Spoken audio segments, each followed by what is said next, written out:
삶을 바꾸는 한 페이지의 지혜, 하루 한 페이지입니다. 우리는 늘 행복을 저 멀리서 찾습니다. 높은 자리, 큰 성취, 남들이 부러워할 만한 무언가 속에서 행복이 있다고 믿습니다. 하지만 어느 순간 깨닫습니다. 그렇게 요란한 행복은 오래가지 않고 불행은 뜻밖의 순간에 스며듭니다. 오늘은 에세이스트 태수의 책 어른의 행복은 조용하다를 가져왔습니다. 저자는 평범하게 사는 것이 가장 어렵다는 것을 깨달은 30대 후반 삶의 목표를 성공이 아닌 만족으로 삼으며 글을 쓰고 있습니다. 구독, 좋아요, 알림 설정 부탁드리며 지금 시작하겠습니다. 행복은 더하는 것이 아니라 불행을 줄이는 것이라고. 성공이 아니라 만족을 목표로 삼을 때 우리는 비로소 어른의 행복에 가까워집니다. 프롤로그, 삶에 지치면 평범함도 꿈이 된다. 저자는 많은 이들이 행복을 대단한 것, 남들이 부러워할 만한 것에서 찾으려 한다고 말합니다. 그러나 정작 가장 쉽게 행복해지는 방법 속에는 행복이 없다고 강조합니다. 진정한 어른의 행복은 희망이 없어도, 절망도 없이 내일을 또 살아갈 수 있는 조용하고 평범한 일상에서 발견됩니다. 삶의 목표를 성공이 아니라 만족에 두는 것이 중요합니다. 평범함은 하찮은 것이 아니라 치열한 삶 속에서 지켜내야 할 가장 큰 꿈이 될 수 있습니다. 프롤로그는 우리에게 이렇게 묻습니다. 나는 지금 무엇을 쫓고 있는가? 성공인가? 만족인가? 우리는 종종 남들이 부러워할 무언가를 쫓느라 정작 내 마음을 돌보지 못합니다. 그러나 저자는 조용한 하루, 무탈한 일상 속에서 이미 충분한 행복을 발견할 수 있다고 말합니다. 프롤로그는 우리로 하여금 스스로를 되돌아보게 만듭니다. 나는 정말 원하는 삶을 살고 있는가? 아니면 남들의 기준에 맞추어 달리고 있는가? 라는 질문을 던지며 행복을 화려한 성취에서 찾을지 아니면 평범한 일상에서 발견할지 다시 선택하도록 이끕니다. 나는 지금 무엇을 쫓고 있는가? 성공에 목매느라 오히려 삶을 잃어버린 것은 아닌가? 조용히 숨쉬며 살아가는 것, 그것만으로도 이미 충분히 가치 있는 행복이라는 사실을 되새기게 합니다. 제1장, 다정함은 체력에서 나온다. 나를 지키는 힘. 다정함은 체력. 타인에게 다정할 수 있는 능력은 결국 나를 지켜낼 체력에서 나온다고 저자는 말합니다.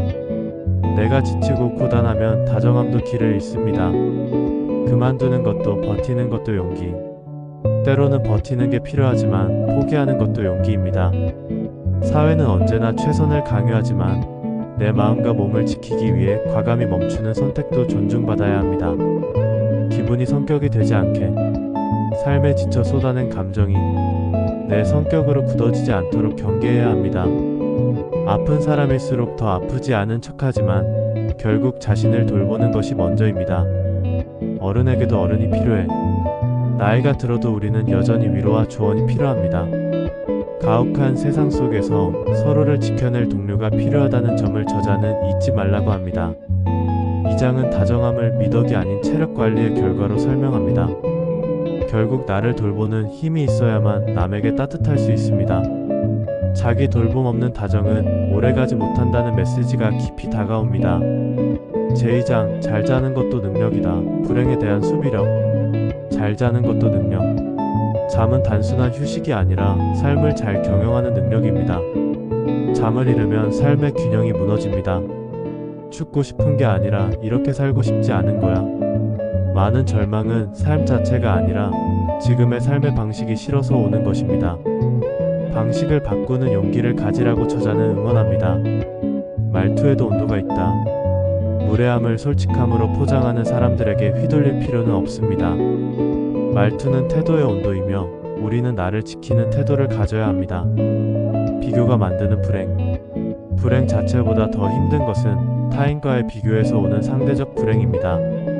저자는 불행의 깊이가 절박함을 증명하지 않는다고 강조합니다. 이 장은 불행에 대한 수비력을 키우는 방법을 구체적으로 보여줍니다.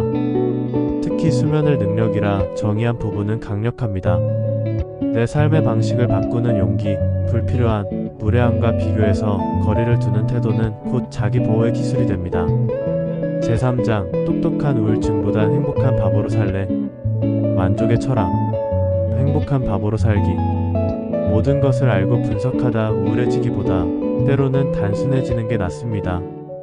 완벽을 미루느라 시작하지 못하는 대신 부족해도 가볍게 시작하는 편이 낫습니다. 문제 삼지 않으면 문제가 아니다. 세상에는 문제 삼지 않으면 문제로 자라지 않는 일들이 많습니다. 불필요한 걱정을 흘려보낼 줄 아는 지혜가 필요합니다. 성공은 어렵다. 성공은 쉽지 않다. 하지만 우리는 종종 성공 자체보다 성공에 대한 환상에 시달립니다.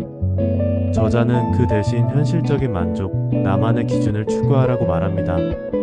사랑은 일탈이 아니라 일상. 사랑과 행복은 대단한 사건에서 오는 것이 아니라 매일 반복되는 일상의 작은 안정과 다정함 속에서 자랍니다. 이 장은 시청자에게 단순함이 곧 해답임을 알려줍니다. 불필요하게 고민하며 우울해지는 대신 작은 만족을 누리고 평범한 일상에서 행복을 발견하라는 메시지가 강하게 남습니다. 제4장 어른의 행복은 조용하다. 무탈한 하루의 힘. 행복은 웃을 일이 많은 하루가 아니라 울 일이 없는 하루입니다. 조용한 행복은 무기력이 아니라 감정의 폭풍이 없는 평온한 상태입니다. 저자는 행복을 늘어난 즐거움이 아니라 줄어든 불행이라고 정의합니다. 관계에서도 마찬가지입니다. 모두와 잘 지내려 애쓰기보다 소수의 진심 어린 관계만으로 충분합니다. 거절할 용기, 침묵을 허용하는 사이, 작은 배려가 관계를 오래 지속시킵니다. 결국 조용한 행복은 거창한 사건이 아니라 불행을 줄이는 수비력에서 비롯됩니다. 이 장은 전체 메시지를 응축합니다. 요란하지 않아도 괜찮다. 오늘 하루 무탈했다면 그것이 바로 행복이다. 시청자에게 가장 큰 울림을 주는 대목입니다. 에필로그 불행을 줄이는 기술. 책은 마지막에 다시 강조합니다. 행복은 더하는 기술이 아니라 불행을 줄이는 기술이다. 다정함을 지켜줄 체력, 잠으로 얻는 회복, 단순함이 주는 여백, 관계의 균형, 자기 위로의 힘. 이 모든 것들이 모여 어른의 행복을 완성합니다. 행복은 멀리 있지 않습니다. 오늘 하루 울 일이 없었다면 그것으로 충분합니다. 큰 사건이 없어도 남들이 부러워하지 않아도 내 마음이 평온하다면 그것이야말로 진짜 행복입니다. 어른의 행복은 조용하다는 말합니다. 성공이 아니라 만족, 공격이 아니라 수비, 화려한 순간이 아니라 무탈한 하루. 시청자 여러분, 오늘 하루 당신의 조용한 행복은 무엇이었나요? 오늘도 끝까지 함께 해주셔서 감사합니다. 작은 한 문장이 내일의 삶을 바꾸는 힘이 되길 바랍니다. 삶을 바꾸는 한 페이지의 지혜, 그리고 오늘보다 더 나은 내일을 만드는 하루 한 장의 기록. 지금까지 하루 한 페이지였습니다.